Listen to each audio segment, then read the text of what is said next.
రాధాదేవి ఒక చింత చెట్టుని శపించింది అని మీకు తెలుసా?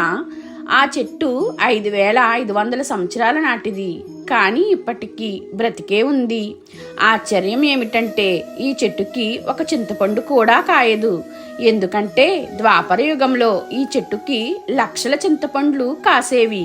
ఒకరోజు రాధాదేవి యమునా నది తీరంలో స్నానం చేసి కృష్ణుణ్ణి చూడటానికి వెళ్తుండగా ఆ రోజు బాగా వర్షం పడడంతో మాగిన ఒక చింతపండు నేల మీద పడుతుంది. చూసుకోకుండా రాధాదేవి ఆ చింతపండు మీద కాలు వేయడంతో అక్కడికక్కడే కింద పడిపోతుంది.